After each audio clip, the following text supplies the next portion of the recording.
Hi everyone, welcome to the channel. In this video, we will study with a new subject which is immunology. तो आज हम start करेंगे immunology की series जिसमें हम एक एक करके सारे चैप्टर्स और सारे टॉपिक के बारे में पढ़ेंगे. So I hope you are very much eager to study immunology with me and I hope you will find it useful.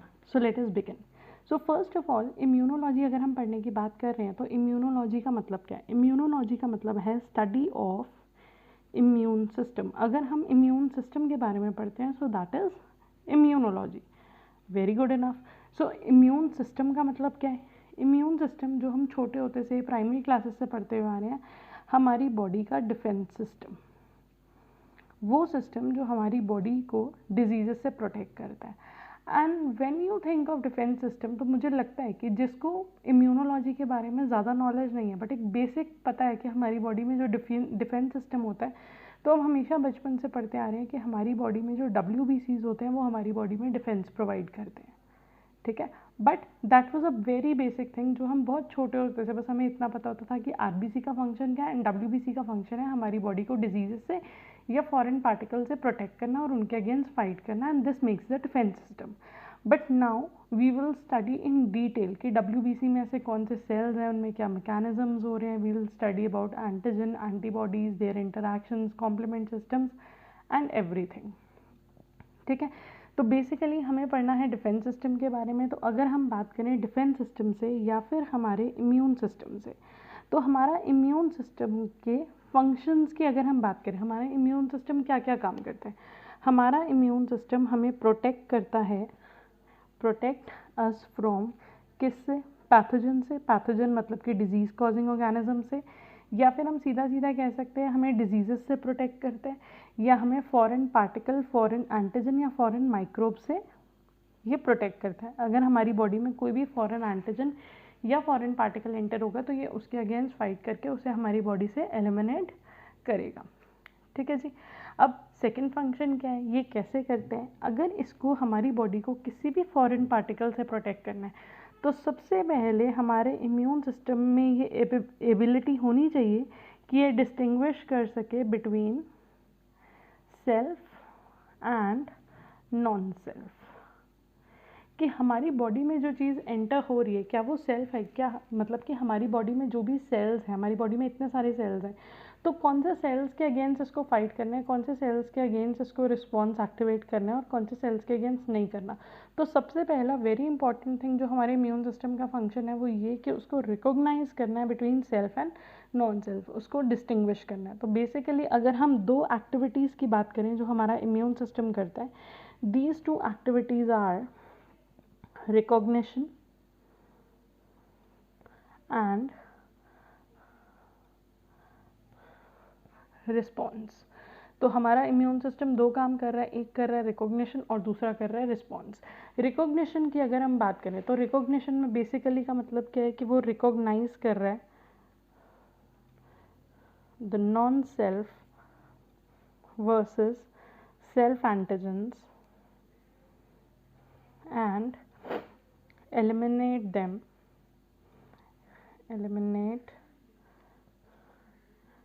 them from our system. और उस फॉरेन पार्टिकल्स को, उस नॉन सेल्फ पार्टिकल्स को हमारी बॉडी से eliminate कर रहा है. अब ये होता कैसे है, हाँ वो कैसे रिकॉग्नाइज करता है कि जो पार्टिकल है वो नॉन सेल्फ है या नहीं है, how does it do so. So basically अगर वो रिकॉग्नाइज कर रहे हैं तो रिकॉग्नाइज करने का एक सबसे इम्पॉर्टेंट फैक्टर है they recognise it based on the chemical composition. जो भी सेल या जो भी एंटीजन हमारी बॉडी के अंदर एंटर हो रहा है उसके केमिकल कॉम्पोजिशन के बेसिस पे ये उसको आइडेंटिफाई करते हैं कि वेदर इट इज़ सेल्फ और नॉन सेल्फ. फॉर एग्जाम्पल एक एग्जाम्पल ले लो ब्लड ट्रांसफ्यूजन. अगर कोई एक सिक पर्सन है जिसका ब्लड ग्रुप है A पॉजिटिव, ठीक है, अगर उसको ब्लड ट्रांसफ्यूज करा गया फ्रॉम हेल्दी पर्सन और from healthy donor which is having the blood group A positive, तो मोर और लेस मेजॉरिटी चांसेस यही हैं अपार्ट फ्रॉम सर्टेन एक्सेप्शंस. अगर हम एक नॉर्मल क्राइटेरिया देखें तो A पॉजिटिव वाला ब्लड अगर किसी A पॉजिटिव वाले को दिया जाएगा तो वो उसको ईजिली एक्सेप्ट कर लेगा, बॉडी उसके अगेंस्ट कोई भी ट्रांसफ्यूजन रिएक्शन क्रिएट नहीं करेगी and there will be no problem. ठीक है। बट मान लो किसी भी एरर की वजह से या किसी भी वजह से क्या ये हो सकता है कि किसी बी पॉजिटिव वाले का ब्लड ए पॉजिटिव को ट्रांसफ्यूज कर दिया जाए? Obviously not, this will be a major disaster. क्यों? अब हमारी बॉडी को कैसे पता? हमने तो ब्लड ही चढ़ाया है ना, एक पर्सन से दूसरे पर्सन में ब्लड ट्रांसफ्यूज करे, बट हमारी बॉडी को कैसे पता चला कि वो मतलब why our body is not accepting it? ये जो सिक पर्सन है इसकी बॉडी उसके ब्लड को एक्सेप्ट नहीं कर रही क्योंकि इसको तो ब्लड की कमी है, that's why we are providing blood to him. But in spite of getting blood, why is it not accepting that B positive blood? क्यों? क्योंकि इसके केमिकल कॉम्पोजिशन से बिल्कुल अलग है या थोड़े अलग है, जिसकी वजह से हमारी बॉडी इसको नहीं पहचानती और वो इसके अगेंस्ट इम्यून रिस्पॉन्स जनरेट कर देगी। ठीक है, तो हमारी बॉडी कैसे रिकॉग्नाइज करती है वेदर समथिंग इज सेल्फ और नॉन सेल्फ? हमारी बॉडी रिकॉग्नाइज करती है वेदर समथिंग इज सेल्फ और non self on the basis of there chemical composition, उसकी केमिकल कॉम्पोजिशन के बेसिस पे। तो रिकॉग्नाइज करना है सेल्फ वर्सेस नॉन सेल्फ को कैसे? Basis of chemical composition. अब यहाँ पे एक बहुत इंटरेस्टिंग चीज़ है विच यू मस्ट नो कि ड्यूरिंग आवर डेवलपमेंट, जब हमारी डेवलपमेंट हो रही होती है, मतलब जब हम एम्ब्रियो से बेबी बन रहे होते हैं, हमारी डेवलपमेंटल पीरियड चल रहा होता है, उस टाइम पे क्योंकि उस टाइम पे तो हमारा इम्यून सिस्टम, हमारा ब्लड, हमारे जितने भी सेल्स, हमारा जितना भी सिस्टम है उस टाइम पे बन रहा था, सब कुछ डेवलप हो रहा था। सो इन दैट टाइम जो भी हमारे सेल्फ एंटीजन बाइंडिंग सेल्स थे वो सब एलिमिनेट हो गए थे, are eliminated. only cells that bind to foreign antigen are activated, या हम कह सकते हैं क्लोन्ड या प्रोपगेटेड। तो बेसिकली अगर उस टाइम पे हमारे बॉडी में कोई इम्यून सिस्टम बन रहा है, उसके कुछ ऐसे सेल्स हैं जो हमारे अपने ही सेल को, हमारे अपनी बॉडी के ऑर्गन या सेल्स को डैमेज कर रहे हैं, so during that development period वो जितने भी हमारे सेल्फ एंटीजन डिस्ट्रक्टिंग सेल्स होते हैं वो सारे डिस्ट्रॉय हो चुके होते हैं। तो जब तक हमारी डेवलपमेंट कंप्लीट होती है, जब तक हम एक इंडिविजुअल की तरह पूरा बनते हैं, सो बाय दैट टाइम हमारी बॉडी में कोई भी ऐसा सेल नहीं होता जो हमारे अपने ही सेल्स के अगेंस्ट इम्यून रिस्पॉन्स जनरेट करे। फाइन। तो हमारी बॉडी में उस टाइम जितने भी एंटीजन या एंटीबॉडी प्रोड्यूसिंग सेल्स होंगे या जितने भी डिफेंस मैकेनिज्म्स के सेल्स होंगे वो सारे ऐसे सेल्स होंगे जो हमारे खुद के सेल्स को डैमेज बिल्कुल भी ना करें। फाइन। सो रिकॉग्निशन हो गया। अब रिकॉग्निशन के बाद क्या होगा? रिकॉग्निशन के बाद होगा response. Once a thing is recognised as non cell तो हमारी बॉडी क्या करेगी? उसको एलिमिनेट करेगी हमारी बॉडी से यूजिंग डिफरेंट मैकेनिज्म्स, अलग अलग मैकेनिज्म्स को यूज़ करके। अब ये अलग अलग मैकेनिज्म का मतलब क्या है? हमारी बॉडी में इम्यून सिस्टम जनरेट करने का सिर्फ ऐसा नहीं होता कि WBC कोई सोल्जर है, आए किसी बैक्टीरिया वायरस जो भी था उसे किल कर दिया। There are different pathways to treat different pathogens या different antigens. These can be cell mediated immunity हो सकती है, सेल मीडिएटेड इम्यून रिस्पॉन्स, या फिर एंटीबॉडी मीडिएटेड इम्यून रिस्पॉन्स हो सकता है, या फिर कॉम्प्लीमेंट एक्टिवेशन हो सकता है,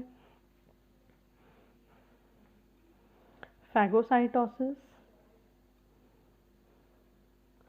कुछ सर्टेन केमिकल्स रिलीज हो सकते हैं जो इम्यून रिस्पॉन्स जनरेट करें, जैसे कि साइटोकाइंस, इंटरल्यूकिन्स, इंटरफेरॉन्स एक्सेट्रा। तो और ऐसा भी नहीं है कि सिर्फ एक चीज़, वी विल स्टडी कि काफ़ी बार बहुत सारी चीज़ें इंटरकनेक्टेड होती हैं। It happens in a chain कि एक चीज़ एक्टिवेट होगी फिर वो दूसरे को करेगी, देन तीसरे को, and so on the response will be generated. So this was about the basic thing कि हमारे इम्यून सिस्टम के फंक्शन क्या क्या हैं। तो हमारे इम्यून सिस्टम सेल्फ और नॉन सेल्फ को डिस्टिंग्विश करता है, उसके बेसिस पे वो हमें प्रोटेक्ट करता है। डिस्टिंग्विश करने के बाद जब वो रिकॉग्नाइज कर लेता है किसी भी चीज़ को नॉन सेल्फ, तो उसके बाद वो रिस्पॉन्स करके उस चीज़ को हमारी बॉडी से एलिमिनेट करता है यूजिंग डिफरेंट मैकेनिज्म्स। नेक्स्ट आ जाते हैं टाइप्स ऑफ इम्यून सिस्टम पे। अब अगर हम बात करें टाइप्स ऑफ इम्यून सिस्टम की, तो हमारी बॉडी में बेसिकली इम्यून सिस्टम को हम दो टाइप्स में कैटेगराइज करते हैं। One is innate immunity and the other one is adaptive immunity, या फिर इसको बोलते हैं acquired. इनेट इम्यूनिटी का मतलब होता है नेचुरल इम्यूनिटी, जो हमारी बॉडी में पहले से ही प्रेजेंट थी। और अडेप्टिव का या एक्वायर्ड का मतलब है ये इम्यूनिटी जो हमारी बॉडी में पहले से तो प्रेजेंट नहीं थी, but over the period of time या may be due to some antigenic attack ये हमारी बॉडी में डेवलप हो गई। तो अगर हम इनेट इम्यूनिटी की बात करें, this is the first line of defence mechanism. ये हमारी बॉडी में फर्स्ट लाइन ऑफ डिफेंस है जो हमें प्रोटेक्ट करती है from diseases from our birth time. जब से हम पैदा हुए हैं तब से हमें जो चीज़ प्रोटेक्ट कर रही है, हम रोज़ रोज़ बीमार क्यों नहीं पड़ रही, just because of our innate immunity. Innate immunity के कुछ फीचर्स हैं, this is non specific.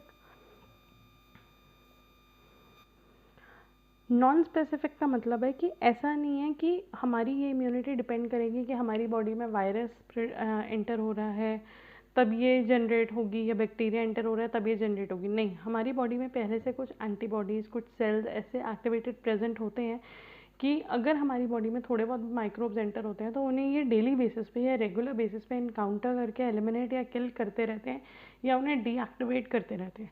So this is non specific. या फिर हम ये भी कह सकते हैं कि हमारी बॉडी में कुछ ऐसे बैरियर्स जो ये कोशिश करते हैं कि हमारी बॉडी में कुछ भी माइक्रोब्स या पैथोजेंस या नॉन सेल्फ चीज़ या फॉरेन पार्टिकल्स एंटर ही ना हो।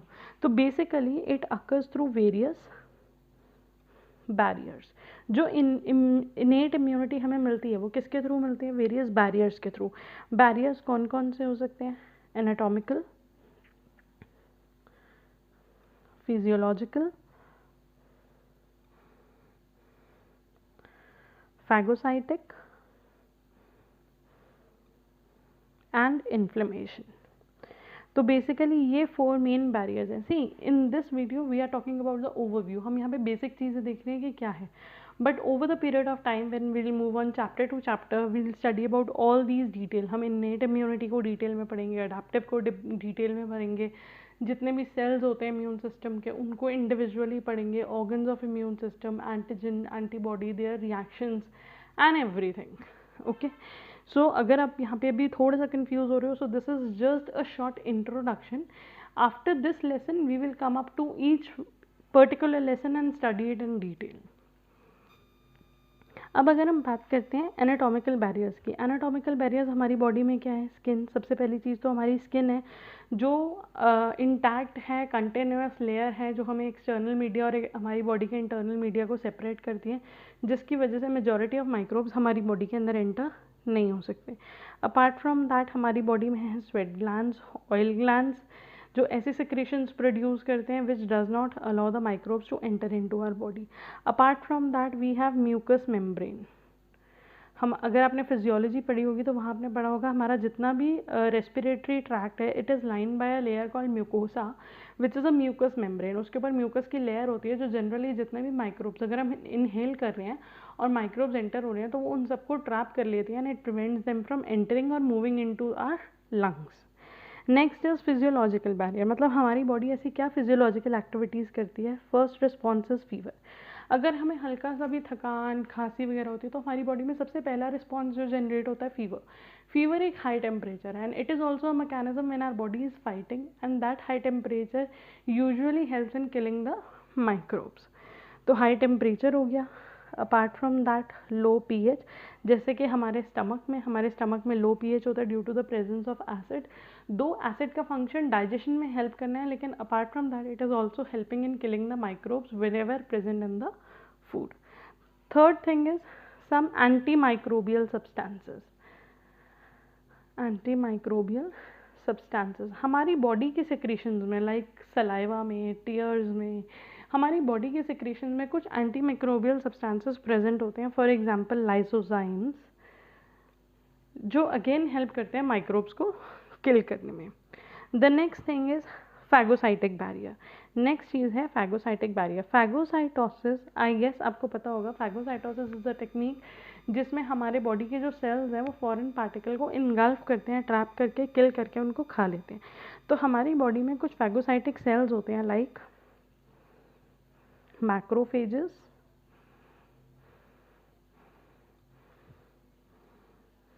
And neutrophils and monocytes. ये बेसिकली क्या करते हैं, इनगल्फ कर लेते हैं उस माइक्रोब को और उसको ट्रैप करके इंट्रासेल्युलर डाइजेशन से उसको किल करते हैं। And the last thing is inflammation. Inflammation basically अगर हम शॉर्ट में देखें तो वो होता है स्वेलिंग, जो हमारा सबसे इमीडिएट रिस्पॉन्स होता है हमारी बॉडी का। तो स्वेलिंग, पेन, रेडिशनेस, इचिंग, ये सब इन्फ्लेमेशन का पार्ट है। इसमें क्या होता है, एक्चुअली हमारी बॉडी के कुछ cells, influx of cells takes place at the area of pathogenic invasion.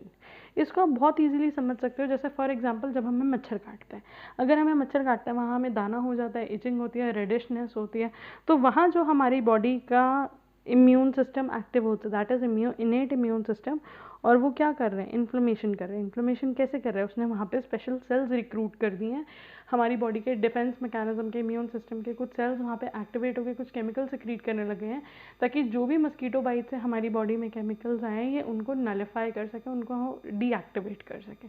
So that one response is inflammation. अब बात करते हैं अडेप्टिव इम्यूनिटी की, या वो इम्यूनिटी जिसको हम एक्वायर्ड इम्यूनिटी बोलते हैं। ये इनेट इम्यूनिटी से ऑपोजिट है। इनेट इम्यूनिटी में हमने क्या बोला था, it is the first line of defence which is present in our body from our birth time. But adaptive immunity जो है, adaptive immune response is activated, और हम कह सकते हैं generated post exposure to a pathogenic antigen। इसका मतलब है पोस्ट एक्सपोजर, जब हमारी बॉडी के अंदर कोई एंटीजन एंटर कर जाएगा, उसके बाद जो हमारी बॉडी इम्यून सिस्टम एक्टिवेट होगा और रिस्पॉन्स जनरेट करना शुरू करेगा, that is adaptive immunity. Adaptive immunity in regard ये स्पेसिफिक होता है और इट टेक्स लॉन्गर टाइम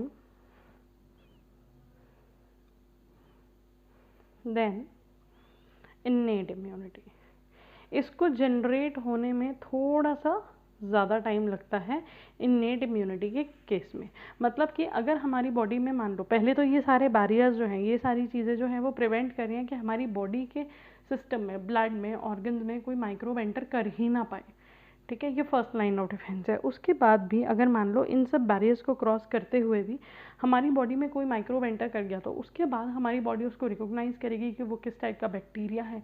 अगर वो बैक्टीरिया, तो बैक्टीरिया के केस के हिसाब से मैकेनिज्म स्टार्ट होगा, वो बैक्टीरिया है तो उसकी सेल वॉल है या नहीं है, ये वो कौन से ऑर्गन को अफेक्ट कर रहा है, वो किस तरीके से रेप्लिकेट करता है, ये सारे मैकेनिज्म्स के बेसिस पे हमारी बॉडी उसके अगेंस्ट एंटीबॉडीज़ बनाएगी या सेल्स बनाएगी जिससे उसको वो किल करेगी। So this is a type of specific response, और ये हमारी बॉडी में प्रोड्यूस होने में थोड़ा सा ज़्यादा टाइम लगता है।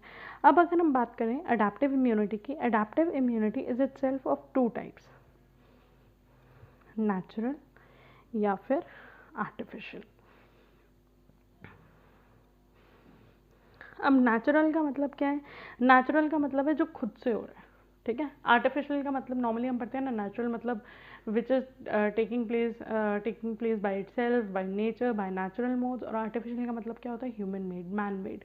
तो यहाँ पे भी नेचुरल का मतलब क्या है, जो अपने आप हो रहा है। तो जब pathogens, when pathogen actually enter our system, so उसके against antibodies develop, so this is a natural adaptive immunity, ठीक है। दूसरा आ गया हमारे पास, तो बेसिकली ये किसकी वजह से हो रहा है, क्लिनिकल एक्सपोजर की वजह से, जब एक्चुअली में वो डिजीज़ हमारी बॉडी में एंटर हो गया है। दूसरा नेचुरल हमें कहाँ से मिलता है, हमें एंटीबॉडीज़ जो मिलती हैं वो अपनी मदर के थ्रू मिलती हैं। So the antibodies obtained from placenta और मदर्स मिल्क।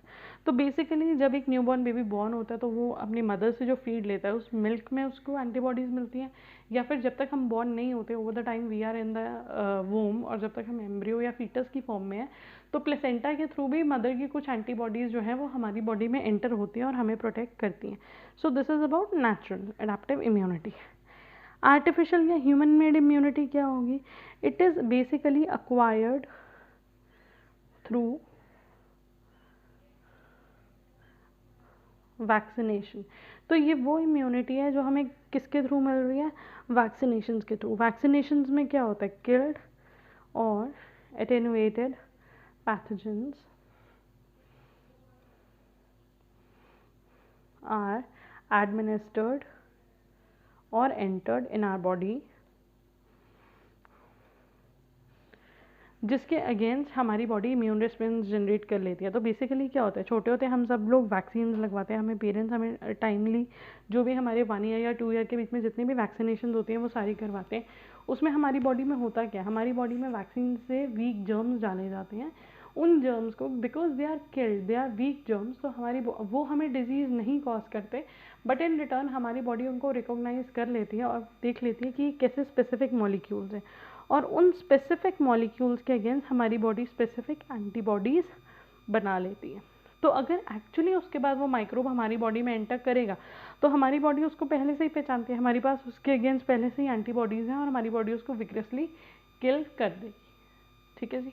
तो इन प्रीवियस ईयर्स जो ये कोविड सीज़न चल रहा था और कोविड टाइम पे हम लोगों ने कोरोना की वैक्सीन लगवाई, तो वैक्सीन्स भी क्या थे, दे वर किल्ड और एटेनुएटेड वायरसेस, या उनके कुछ डीएनए आरएनए फ्रैगमेंट्स थे जो हमारी बॉडी में इंजेक्ट करे गए, सो दैट हमारी बॉडी उसको रिकॉग्नाइज करके उसके अगेंस्ट एंटीबॉडीज़ प्रोड्यूस कर ले, so that if the virus actually enters in our body, our immune system recognises it and responses against it.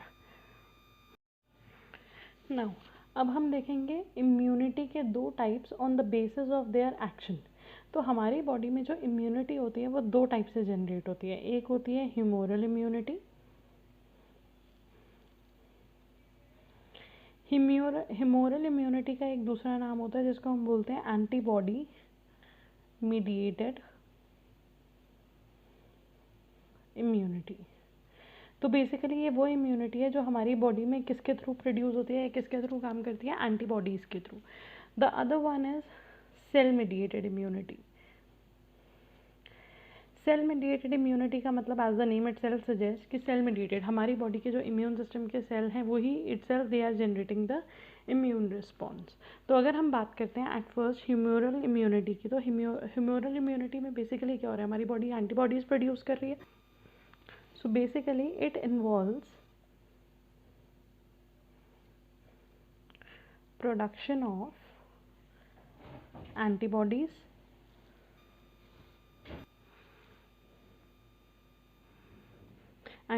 Produce हो रही हैं. Apart from that there are certain complement proteins जो हैं वो produce हो रहे हैं. Apart from that some anti microbial peptides are also produce, for example like cytokines. और ये साइटोकाइंस या ये कुछ प्रोटीन्स जो हैं वो कुछ ये भी काम करते हैं, they use to activate the T helper cells. That is हम बोल सकते हैं कि ये फर्दर टी सेल्स को एक्टिवेट करके सेल मीडिएटेड इम्यूनिटी को भी जनरेट करते हैं. तो बेसिकली ह्यूमोरल इम्यूनिटी मतलब एंटीबॉडी मीडिएटेड इम्यूनिटी. तो इसका मतलब इसमें चीफली तो यही हो रहा है, मेनली तो यही हो रहा है कि एंटीबॉडीज़ प्रोड्यूस हो रही हैं, लेकिन सिर्फ एंटीबॉडीज़ नहीं प्रोड्यूस होती है. Apart from that there are other chemicals also which may produce and which may cascade या which may develop a chain of activating the cell mediated immunity. अब अगर हम बात करें एंटीबॉडी जो प्रोड्यूस हो रही है, तो उस एंटीबॉडी का बेसिकली इफेक्ट क्या है?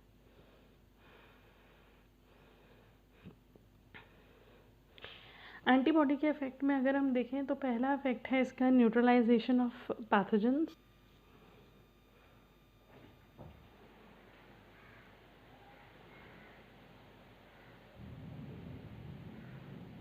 Activating the classical pathway classical pathway हम पढ़ेंगे कॉम्प्लीमेंट सिस्टम में, तो वहाँ पे एक क्लासिकल पाथवे होता है, ये उसको एक्टिवेट करता है.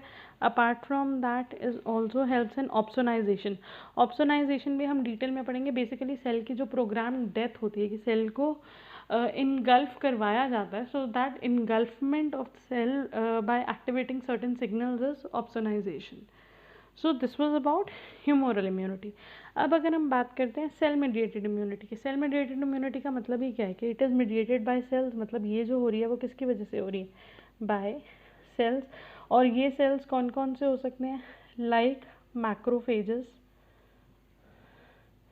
मोनोसाइट्स, जो हमने पहले भी बोला था कि फैगोसाइटिक सेल्स होते हैं,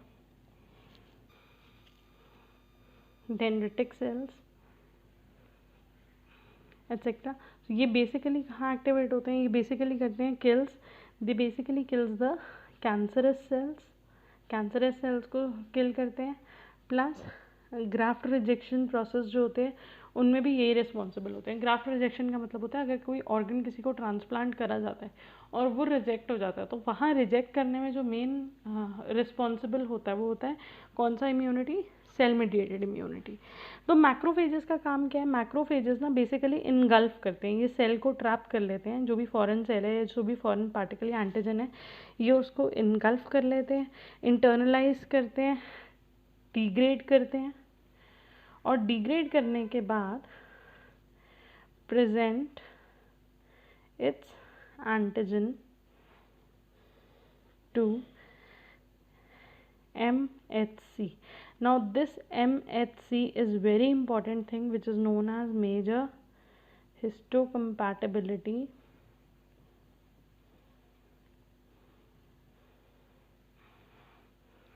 complex. ये हमारी बॉडी का, तो हम बोलते हैं ना कि हमारी जो इम्यून सिस्टम है वो रिकॉग्नाइज करता है सेल्फ और नॉन सेल्फ को. तो वो सेल्फ और नॉन सेल्फ को रिकॉग्नाइज करने की जो मेन रिस्पॉन्सिबिलिटी है वो किसके पास है? MHC के पास. तो कई बार क्या होता है हमारी बॉडी में जो माइक्रोब एंटर कर रहा है, मान लो कोई बैक्टीरिया कोई वायरस हमारी बॉडी में एंटर करा, लेकिन वो इटसेल्फ, अब कोई भी बैक्टीरिया वो किसी एक प्रोटीन या किसी एक अमीनो एसिड से तो नहीं बना हुआ, वो तो बहुत सारे मैक्रोमोलिक्यूल से बना हुआ है. तो क्या होगा, हमारे मैक्रोफेजेस उसको इनगल्फ करेंगे. इनगल्फ करने के बाद ब्रेक डाउन करेंगे और उसके जो एंटीजन है, मतलब सो कॉल्ड उसके जो प्रोटीन्स हैं या जो केमिकल्स हैं, वो MHC को प्रेजेंट करेंगे.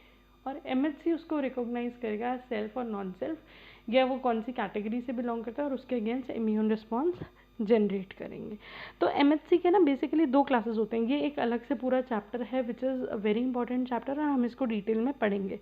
बट हाँ, क्योंकि यहाँ पे हम इसके बारे में थोड़ा सा डिस्कस कर रहे हैं, तो MHC क्या करता है? MHC के 2 क्लासेस होते हैं. एक होता है MHC क्लास 1, एक होता है MHC क्लास 2. MHC क्लास 1 जो है वो इंटरैक्ट करता है CD8 क्लस्टर ऑफ डिफरेंशिएशन. ये एक सेल्स होते हैं T सेल्स में, ये CD8 के साथ इंटरैक्ट करता है. CD8 T सेल्स के साथ इंटरैक्ट करता है. मतलब मान लो यहाँ पे जो एंटीजन ब्रेक करा, मान लो ये कोई मैक्रोफेज था, इसने इनगल्फ करा, किसी एंटीजन को ब्रेक करा, किसी बैक्टीरिया को ब्रेक करा, और यहाँ पे MHC1 था, उसने ये एंटीजन इसके ऊपर लोड कर दिया. अब अगर ये एंटीजन नॉन सेल्फ है तो ये MHC1 किसको एक्टिवेट करेगा? CD8, जो कि किसके पास होते हैं? T सेल्स के पास, T लिम्फोसाइट्स के पास. तो जब हम सेल्स ऑफ इम्यून सिस्टम पढ़ेंगे वहाँ पे भी हम ये डिटेल में पढ़ेंगे. तो ये T सेल्स को एक्टिवेट करेगा. अगर MHC2 है, MHC2 एक्टिवेट करता है CD4 को, और CD4 भी किसके पास होते हैं? T सेल्स के पास. लेकिन हम ये पढ़ेंगे कि ये T सेल्स अलग अलग होते हैं. One of them is T helper cells and the other one is cytotoxic T cells. तो ये इन T सेल्स को एक्टिवेट कर रहा है. तो अगर ये इनको एक्टिवेट कर रहा है तो ये बेसिकली क्या कर रहा है? ये कर रहा है एक्टिवेट अडैप्टिव इम्यून रिस्पॉन्स को. अडैप्टिव इम्यून रिस्पॉन्स को ये जनरेट कर रहा है या फिर ये एक्टिवेट कर रहा है. सो बेसिकली 2 तरह की इम्यूनिटी होती है, humoral which is antibody mediated immunity, दूसरी होती है cell mediated immunity. Cell mediated immunity में बेसिकली हमारे पास सेल है मैक्रोफेजेस, मोनोसाइट, डेंड्रिटिक सेल्स. ये बेसिकली इनका काम ना एक ही होता है, फैगोसाइटस का, फैगोसाइटोसिस करना सबसे पहले. तो क्योंकि फैगोसाइटोसिस होगी तो उसके बाद एंटीजन प्रेजेंट होगा. इनको हम आगे APCs भी पढ़ेंगे, एंटीजन प्रेजेंटिंग सेल्स. ये एंटीजन प्रेजेंट किसको करेंगे? MHC मॉलिक्यूल्स को, और जब MHC मॉलिक्यूल्स पे वो एंटीजन प्रेजेंट हो जाएगा तो उसके बेसिस पे टी सेल्स एक्टिवेट होंगे, ठीक है। Now moving on to the next topic which is cells of immune system. So यहाँ पे बेसिकली हम पढ़ेंगे 3 टाइप के सेल्स के बारे में, B cell, T cell and APC। अगर हम बात करें बी सेल्स और टी सेल्स, ये बेसिकली हैं लिम्फोसाइट्स। तो जो लिम्फोसाइट्स होते हैं, देखो जो WBCs होते हैं, देयर आर ऑफ 2 कैटेगरीज, एक होते हैं ग्रैन्युलोसाइट्स, एक होते हैं ए ग्रैन्युलोसाइट्स। ए ग्रैन्युलोसाइट्स मतलब कि इनमें ग्रैन्यूल्स होते हैं। तो ग्रैन्युलोसाइट्स में हमारे पास होते हैं न्यूट्रोफिल, एओसिनोफिल और बेसोफिल्स। और ए ग्रैन्युलोसाइट्स में हमारे पास होते हैं मोनोसाइट एंड लिम्फोसाइट। तो बेसिकली जब हम बात करते हैं, हम बेसिकली लिम्फोसाइट 2 टाइप के होते हैं, एक होते हैं टी और एक होते हैं B. So these are normally known as T cells and B cells. तो जो ज़्यादातर इन्वॉल्वमेंट हमें देखने को मिलती है वो किसकी देखने को मिलती है, लिम्फोसाइट्स की। अब ऐसा नहीं है कि बाकी के WBCs जो हैं, न्यूट्रोफिल, एओसिनोफिल, बेसोफिल, मोनोसाइट, ये काम नहीं कर रहे। मोनोसाइट जो है वो हमारा मैक्रोफेजेस की तरह काम करता है, ये भी हमारा मैक्रोफेजेस की तरह काम करता है। ये जो होता है वो अपने ग्रैन्यूल्स रिलीज कर देता है, ये हमारा जब ब्लड स्ट्रीम में आता है तो मास्ट सेल की तरह बन जाता है। ये सब हम डिस्कस करेंगे जब हम सेल्स ऑफ इम्यून सिस्टम वाला चैप्टर पढ़ेंगे in detail. But for now आपको पता होना चाहिए कि जब हम बात कर रहे हैं B cell and T cell, तो B cell and T cell actually क्या है, they are actually the lymphocytes. तो बी सेल्स जो होते हैं, बी लिम्फोसाइट्स जो होते हैं, these are formed and mature in bone marrow. I guess you should all know, ये आपको पता ही होगा पहले से, कि हमारे जितने भी हेमाटोपोइटिक सेल्स होते हैं, जितने भी हमारे ब्लड के सेल्स होते हैं, वो सारे बनते हैं बोन मैरो में, ठीक है जी। तो ये जो हमारे बोन मैरो में सेल्स बन रहे हैं वो सारे हमारे ब्लड के सेल्स वहाँ पे बनते हैं। लेकिन still there is some exception which is about T cells. T cells जो होता है वो फॉर्म होता है in bone marrow but matures in thymus. हमारा एक ऑर्गन होता है थाइमस, ये उसके अंदर मैच्योर होता है, इसीलिए इसको नाम टी मिला है, ठीक है। तो बी सेल्स हैं जो फॉर्म हो रहे हैं और मैच्योर हो रहे हैं बोन मैरो के अंदर, और टी सेल्स जो होते हैं वो फॉर्म बोन मैरो के अंदर होते हैं लेकिन मैच्योर होते हैं थाइमस के अंदर। इनका मेन काम क्या है, बी सेल्स का काम है मेनली प्रोड्यूस एंटीबॉडीज। एंटीबॉडीज जो प्रोड्यूस होती हैं वो किसके थ्रू होती हैं, बी लिम्फोसाइट्स के थ्रू। लेकिन कैसे, when B cells activate, when B cells gets activated, they produce, please ignore my handwriting, they produce 2 types of cells, that is memory cells and plasma cells। वो 2 तरीके के सेल्स प्रोड्यूस करते हैं, एक होते हैं मेमोरी सेल्स, एक होते हैं प्लाज्मा सेल्स। प्लाज्मा सेल्स का काम होता है to produce and secrete antibodies. और हर एक एंटीबॉडी सेम नहीं होती, हर बैक्टीरिया, हर पैथोजन, हर वायरस के अगेंस्ट डिफरेंट एंटीबॉडी प्रोड्यूस होती है which is obviously secreted and produced by a different kind of plasma cell. Again आ जाता है memory cell. Memory cell as the name suggest, ये क्या कर रहे हैं, ये मेमोराइज कर रहे हैं, मेमोराइज कर रहे हैं किसी भी पैथोजन को, so that they can respond vigorously on subsequent exposure, ताकि जब नेक्स्ट टाइम वो डिजीज़ हमारी बॉडी में इनकाउंटर हो तो हम बीमार ना हो, हमारा immune system without any fail उसके अगेंस्ट रिस्पॉन्ड कर सके। So the next are T cells. T cells के बारे में आई टोल्ड यू कि they are formed in bone marrow, ये बोन मैरो में बनते हैं लेकिन मैच्योर कहाँ पे होते हैं, थाइमस में। अब ये देखते हैं कि ये काम क्या करते हैं। एक्चुअली दे पोजेस, इनके पास होता है TCR। TCR का मतलब है टी सेल रिसेप्टर। देखो अभी हमने डिस्कस करा था कि अगर कोई भी सेल होता है, ठीक है, जैसे सपोज करो एक मैक्रोफेज है, उसने किसी एक बैक्टीरिया को इनगल्फ कर लिया, वो बैक्टीरिया को इनगल्फ करके क्या करेगा, उसके छोटे छोटे पार्टिकल्स में उसको डिग्रेड करेगा, ब्रेक डाउन करेगा। यहाँ पे होगा MHC molecule which is major histocompatibility complex, ये इस एंटीजन को इसके ऊपर प्रेजेंट कर देगा ताकि जो बाकी के सेल्स हैं वो इसके अगेंस्ट रिस्पॉन्स जनरेट कर सके। अब ये जब हो गया तो यहाँ से आएगा टी सेल्स, और टी सेल्स अपने टी सेल रिसेप्टर की वजह से इसके साथ बाइंड कर जाएंगे। मतलब कि टी सेल्स के ऊपर होगा एक टी सेल रिसेप्टर जो आके इसके साथ बाइंड कर जाएगा और इसको रिकॉग्नाइज करके इम्यून रिस्पॉन्स जनरेट करेगा। तो टी सेल्स के पास होता है T cell receptor. T cell receptor क्या करता है? It recognises the antigen bound to MHC molecule. जो MHC मॉलिक्यूल के ऊपर एंटीजन प्रेजेंट हुआ हुआ था, बाउंड हुआ हुआ था, ये उसको रिकॉग्नाइज करेगा, उसके साथ बाइंड करेगा। अब बाइंड करेगा तो क्या होगा? T cell activates and proliferates. ये एक्टिवेट हो गया, अब ये प्रोलिफरेट करेगा मतलब कि मल्टीप्लाई करेगा और ये प्रोड्यूस करेगा more of, it produces T cells. कौन से T cells? T effector cells and T memory cells. ये दो तरीके के सेल्स प्रोड्यूस करेगा which are T effector cells and T memory cells. T effector cells में बेसिकली हम कहते हैं कि हमारे पास दो तरीके के सेल्स होते हैं। एक होते हैं T helper cells. T effector cells जो होते हैं, इफेक्टर मतलब जो काम करते हैं, वो दो तरीके के होते हैं। एक होते हैं TH सेल्स जिनको हम बोलते हैं हेल्पर सेल्स, और एक होते हैं TC cells which are cytotoxic sales.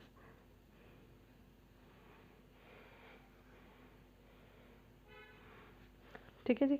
ये हेल्पर सेल्स और साइटोटॉक्सिक सेल्स जो हैं फिर वो इम्यून रिस्पॉन्स जनरेट करेंगे। This was about T cells. Next category is antigen presenting cells. Antigen presenting cells में बेसिकली हमारे पास होते हैं जितने भी बड़े बड़े सेल्स होते हैं वो, जैसे कि it include macrophages and dendritic cells. इनका काम क्या होता है? ये engulf, internalize and degrade the microbe and present its antigen on MHC molecule. ये क्या करते हैं? ये फैगोसाइटोसिस कर रहे हैं, तो बेसिकली दे डू फैगोसाइटोसिस। ये बेसिकली फैगोसाइटोसिस करते हैं। फैगोसाइटोसिस का मतलब क्या है कि ये दूसरे माइक्रोब को इनगल्फ कर लेंगे, इंटरनलाइज मतलब उसको खा जाएंगे और फिर उसको डाइजेस्ट करेंगे, डिग्रेड करेंगे, उसके जो एंटीजन्स हैं उनको प्रेजेंट करेंगे। और जब ये एंटीजन्स प्रेजेंट कर रहे हैं तो एक्चुअली ये कौन से सेल्स को एक्टिवेट कर रहे हैं? हमने कहा था ना कि जब एंटीजन प्रेजेंट हो जाते हैं तो कौन से सेल्स उनको रिकॉग्नाइज करते हैं? T cells. तो ये बेसिकली फिर किसको एक्टिवेट करते हैं? Activates T cells. So this is a short view on cells of immune system. अब हम आगे बढ़ते हैं कि इम्यून सिस्टम के सेल्स के बारे में हमने पढ़ लिया। नाउ लेट अस सी कि एंटीजन प्रोसेसिंग के बारे में, सेल्फ नॉन सेल्फ के बारे में, कि ये एक बेसिक आइडिया क्या है। एंटीजन प्रेजेंटिंग के बारे में हमने बहुत बार पढ़ लिया। तो बेसिकली क्या होता है? Antigens are degraded and presented by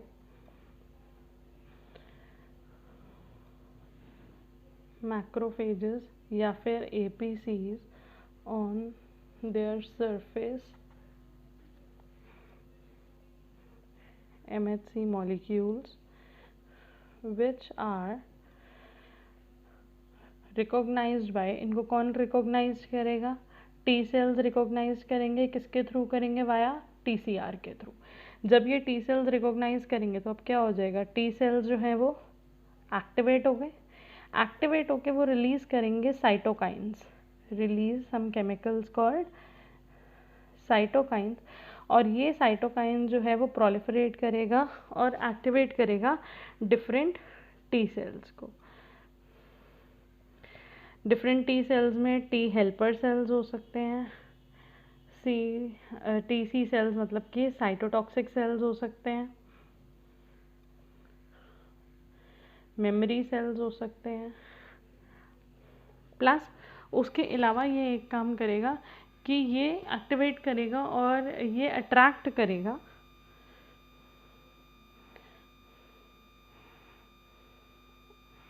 macrophages for phagocytosis. हमने एक वर्ड पढ़ा था ऑप्सोनाइजेशन। ऑप्सोनाइजेशन में मैंने आपको बताया था कि सेल जो होता है वो डाई होता है या वो इनगल्फ होता है ना प्रोग्राम्ड वे। तो यहाँ पे क्या हो रहा है कि ये सिग्नल्स भेज रहे हैं मैक्रोफेजेस को बुलाने के लिए to come and engulf the respective cells. तो एंटीजन प्रोसेसिंग हम 2-3 बार प्रेजेंटिंग हम पढ़ चुके हैं कि एंटीजन डिग्रेड हो रहा है मैक्रोफेजेस के थ्रू। वो एपीसीज मॉलिक्यूल जो है मैक्रोफेजेस वो एंटीजन को डिग्रेड करके ब्रेक डाउन करके उसे प्रेजेंट करते हैं एमएचसी मॉलिक्यूल्स में which are recognised by T cells. T cells activate होंगे, वो T helper cells, cytotoxic cells और मेमोरी सेल्स प्रोड्यूस करेंगे। ये तो हो गया एंटीजन प्रेजेंटिंग के बारे में। अब एंटीजन प्रोसेसिंग के बारे में क्या हो? अब चलो जी, रिकॉग्नाइज हो गया, ठीक है। अब रिकॉग्नाइज हो गया, टी सेल्स बहुत सारे बन गए, अब होगा क्या? अब होगा ये, इट इज़ बेस्ड ऑन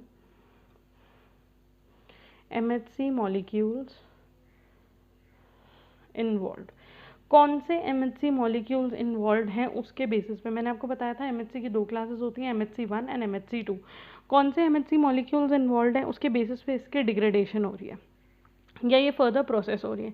ज़्यादातर केसेस में MHC2 मॉलिक्यूल्स जो होते हैं वो इन्वॉल्व होते हैं। तो बेसिकली हमारी जो प्रोसेसिंग होती है ना वो 2 होती है। एक होती है exogenous processing and the other one is endogenous processing। Exogenous word से क्या समझ में आता है? एक्सो वर्ड का मतलब ये होता है एक्सटीरियर, फ्रॉम आउटसाइड। तो बेसिकली यहाँ पे जो एंटीजन है वो बाहर से इनगल्फ हो रहा है, मतलब वो पहले से सेल के अंदर प्रेजेंट नहीं। सो यहाँ पे extra cellular antigen is phagocytosed and presented on MHC class 2 molecules।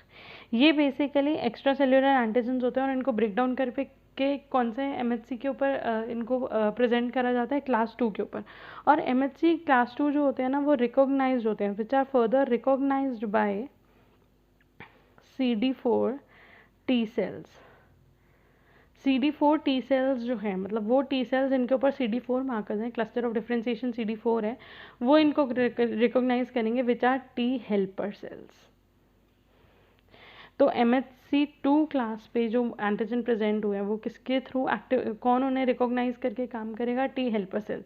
T helper cells क्या करेंगे? TH cells release cytokines. ये बेसिकली क्या करेंगे? साइटोकाइंस रिलीज करेंगे एंड इनिशिएट द रिस्पॉन्स। अब अगर हम बात करते हैं एंडोजीनस प्रोसेसिंग, एंडोजीनस प्रोसेसिंग में जो हमारे सेल है वो है इंट्रासेल्यूलर एंटीजन्स आर प्रोसेस्ड।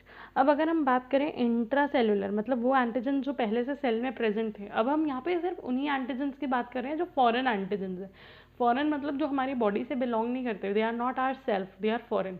तो ऐसे में कौन से सेल्स हो सकते हैं जो हैं हमारे सेल के अंदर ही लेकिन फॉरेन सेल्स है? वो हमारे हो सकते हैं कैंसरस सेल्स, क्योंकि हमारी बॉडी के कुछ सेल्स डिजीज होकर कैंसर प्रोड्यूस कर लेते हैं और एनॉर्मसली प्रोड्यूस होना शुरू हो जाते हैं। या फिर वायरस इन्फेक्टेड सेल्स, क्योंकि जब वायरस हमारी बॉडी को इन्फेक्ट करते हैं तो वायरस खुद से एक सेल नहीं है, वो वायरस हमारे सेल के अंदर घुस जाता है। तो वो ये एंटीजन्स ऐसे हैं जो हमारी सेल के अंदर पहले से प्रेजेंट है। दे आर डिग्रेडेड इन, ये जनरली डिग्रेड होते हैं एंडोप्लाज्मिक रेटिक्यूलम में। एंडोप्लाज्मिक रेटिकुलम मतलब कि ये एपीसीज में डिग्रेड नहीं हो रहे, एंडोप्लाज्मिक रेटिकुलम में डिग्रेड हो रहे हैं। उसके बाद antigen is presented on MHC class 1 molecule. इनका जो एंटीजन है वो कहाँ पे प्रेजेंट हो रहा है? कौन से MHC कॉम्प्लेक्स के ऊपर प्रेजेंट हो रहा है? MHC1 के ऊपर। और MHC1 के ऊपर जितने भी मॉलिक्यूल्स होते हैं ना वो सारे रिकॉग्नाइज्ड होते हैं CD4 के साथ, रिकॉग्नाइज्ड बाय CD8 के साथ, CD8 T cells. CD8 T cells उनको रिकॉग्नाइज करता है which are generally cytotoxic T cells. तो साइटोटॉक्सिक टी सेल्स जो हैं वो इन्हें रिकॉग्नाइज करते हैं, they get activated and kill these antigens. So this was about antigen presenting and antigen processing.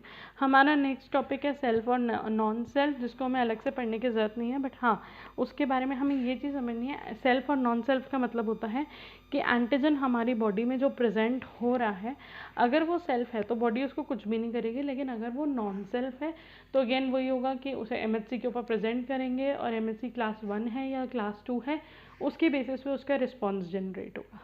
ठीक है, बट यहाँ पे एक चीज़ याद रखनी है, whenever we are talking about self and non self, जब भी हम बात करते हैं सेल्फ वर्सेस नॉन सेल्फ की, तो हमने बोला हमारा इम्यून सिस्टम रिकॉग्नाइज कर लेता है। वेरी गुड, किसके बेसिस पे रिकॉग्नाइज कर लेता है? हमने पढ़ा था केमिकल कॉम्पोजिशन की बेसिस पे रिकॉग्नाइज कर सकता है, गुड इनफ। लेकिन हमारी बॉडी में ऐसी क्या चीज़ है, हमारे इम्यून सिस्टम में ऐसी क्या चीज़ है उस केमिकल कॉम्पोजिशन को जो रिकॉग्नाइज कर रही है? That is MHC, which is major histocompatibility complex. जब किसी का कोई ऑर्गन ट्रांसफ्यूजन होना होता है ना, जैसे अगर किसी को लिवर, किडनी, हार्ट कुछ भी ऐसे डोनेट करके उसकी बॉडी में किसी और का ट्रांसफ्यूज करा जा रहा है, तो उस टाइम पे जो क्रॉस मैचिंग होती है कि वो उसकी बॉडी उसको एक्सेप्ट करेगी या नहीं, वो ऑर्गन मैच कर रहा है या नहीं कर रहा, वो MHC मॉलिक्यूल्स के बेसिस पे आइडेंटिफाई करा जाता है। और हर स्पीशीज़ का, जैसे ह्यूमन में there is a unique set of MHCs, हर स्पीशीज़ में, हर एक ह्यूमन में there is a different set of MHCs। जो एनिमल्स होंगे उनके MHC मॉलिक्यूल्स जो होंगे वो अलग होंगे। सो हर ऑर्गेनिज्म के पास जो MHC मॉलिक्यूल्स होते हैं वो एक यूनिक कॉम्बिनेशन होता है, उसके बेसिस पे हमारी बॉडी सेल्फ और नॉन सेल्फ को रिकॉग्नाइज करती है, और उसी के बेसिस पे फिर हमारी बॉडी अगर कोई चीज़ नॉन सेल्फ होती है तो उसके अगेंस्ट इम्यून रिस्पॉन्स जनरेट करती है। So moving on to the next topic which is tolerance. So tolerance is the ability of B cells or T cells to tolerate self antigens. Self antigens को tolerate करना, क्यों tolerate करना? And do not create any immune response against them, और उनके against कोई भी immune response generate ना करना। अगर हमारा जो T सेल या B सेल है अपने ही सेल्स के अगेंस्ट इम्यून रिस्पॉन्स जनरेट करने लग जाएंगे, तो मतलब कि हमारे जो सेल्स की टॉलरेंस है वो कम हो गई है। ये चीज़ हमने पहले भी पढ़ी थी कि सेल कैसे डिस्कवर करता है सेल्फ और नॉन सेल्फ। तो ड्यूरिंग डेवलपमेंटल स्टेजेस, जब भी हमारी डेवलपमेंटल स्टेजेस, एम्ब्रियोनिक पीरियड हमारा चल रहा था, during developmental stages the B cells or T cells bound to self antigens, जो उस टाइम पे हमारे सेल्फ एंटीजेंस के अगेंस्ट एक्ट कर रहे थे, are killed in bone marrow and thymus respectively। मतलब कि वो B cells बोन मैरो में ही किल हो गए और वो T सेल्स थाइमस में ही किल हो गए जो सेल्फ एंटीजेंस के अगेंस्ट काम कर रहे थे। तो सिर्फ वो सेल्स बचे जो सेल्फ एंटीजेंस के अगेंस्ट काम नहीं कर रहे थे। So the next term is autoimmunity. Autoimmunity. So autoimmunity, it is a condition when immune system attacks self cells. तो यहाँ पे तो सबसे बड़ी गड़बड़ हो गई ना, जो हमारा डिफेंस सिस्टम था, जो हमारा इम्यून सिस्टम है, जो हमें फॉरेन पार्टिकल से बचाने के लिए बना है, वो हमारे अपने ही सेल्स को किल कर दे। इट्स लाइक ऐसे सोल्जर्स, अगर हमारी कंट्री के सोल्जर्स हो वो दूसरी कंट्री के टेररिस्ट या वॉरियर्स को नहीं मार रहे, इंस्टेड वो इंडियंस को ही मार रहे हो। ठीक है। सो ऑटो इम्यून सिस्टम का मतलब क्या है? वो कंडीशन जब हमारा इम्यून सिस्टम जो है वो इम्यून रिस्पॉन्स जनरेट कर रहा है, लेकिन किसके अगेंस्ट? सेल्फ सेल्स, अपने ही सेल्स के अगेंस्ट जनरेट कर रहे हैं। अब इसके कॉजेज़ क्या हो सकते हैं? What will be the possible causes? ऐसा हो सकता है मॉलिक्यूलर मिमिक्री। मॉलिक्यूलर मिमिक्री का मतलब है कि वो एंटीजन जो है वो हो तो मतलब सेल्फ, लेकिन देखने में वो उसे कोई दूसरे एंटीजन की तरह लग रहा हो, किसी फॉरेन एंटीजन की तरह लग रहा हो। डिफेक्ट इन फीडबैक मैकेनिज्म, हमारी बॉडी के कोई फीडबैक मैकेनिज्म में डिफेक्ट आ गया हो। डिफेक्ट इन साइटोकाइंस या बी सेल्स या टी सेल्स, इनके अंदर हो सकता है, या फिर इनकी इम्बैलेंस हो सकती है, इनकी functioning, imbalance in function of B cell और टी सेल। इम्बैलेंस का मतलब ये होता है कि मतलब ये ओवर एक्टिवेट हो रहे हैं, मतलब ज़रूरत से ज़्यादा ही एक्टिवेट हो रहे हैं, कि ये इतने एक्टिवेट होके रिस्पॉन्स जनरेट करते जा रहे हैं कि वो अननेसेसरली सेल्स को किल कर रहे हैं, कि डिजीज़ वालों को तो, नॉन सेल्फ वालों को तो किल कर ही रहे, साथ में अपने वालों को भी किल कर रहा है। So this is auto immunity. ये बहुत रेयर केसेस में होता है, बट हाँ, ऑटो इम्यून डिसऑर्डर्स हमें इजीली देखने के लिए मिल जाते हैं। काफ़ी बार ये जो ऑटो इम्यून डिसऑर्डर्स होते हैं, ये हमारे क्रोमोसोमल या इनहेरिटेंस से भी रिलेटेड होते हैं। ठीक है। सो the next important topic is clonal selection theory. Next हम पढ़ेंगे क्लोनल सिलेक्शन थ्योरी के बारे में।